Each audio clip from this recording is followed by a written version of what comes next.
Welcome back. Tirupati జిల్లా collector వెంకటేశ్వర్పై పరువు నష్టం దావా వేస్తామన్నారు వైసీపీ నేత భూమన కరుణాకర్ రెడ్డి. తనను భూ కబ్జాదారుడిగా గూండాగా చిత్రీకరిస్తూ కలెక్టర్ ఎస్పీకి ఫిర్యాదు చేయడం దారుణమన్న భూమన తాను పాకిస్తాన్ టెర్రరిస్టును కాదంటూ వ్యాఖ్యానించారు. ప్రైవేట్ భూ వివాదంలో కలెక్టర్ ఎలా జోక్యం చేసుకుంటున్నారని ప్రశ్నించారు. కంప్లైంట్ లో తనను దారుణంగా వ్యాఖ్యానించిన కలెక్టర్ పై హైకోర్టు సీరియస్ అయిందని గుర్తు చేశారు. మంత్రి అనగాని సత్యప్రసాద్ కలెక్టర్ కలిసి దోపిడీకి పాల్పడుతున్నారని భూమన ఆరోపించారు. ఈ జిల్లా కలెక్టర్ ఒక ప్రైవేటు వ్యక్తి మీద కంప్లైంట్ ఇస్తే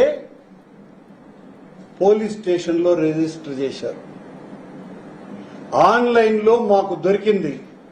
వెనువెంటనే హైకోర్టుకు వెళ్ళాం. ఆశ్చర్యమేందంటే నిన్న ఆన్లైన్లో మాయ చేసినారు. ఈ కంప్లైంట్ ని డీజీపీ కార్యాలయంతో మాట్లాడి ఈ కంప్లైంట్ ని మాయం చేసినారు. కోర్టు మెట్లు ఎక్కింది, హైకోర్టులో ఉన్నది. దీని మీదనే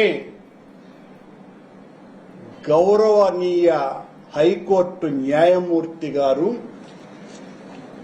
ఒక వ్యక్తిని పట్టుకొని గూండాగా గూన్ అనేటువంటి అసభ్యకరమైనటువంటి మాట ఏ రకంగా మాట్లాడుతారు అని బెంచ్ మీదనే ఆయన ప్రశ్నించటం జరిగినటువంటి మాట ఒక కలెక్టర్ ఎలా చెప్పగలడు?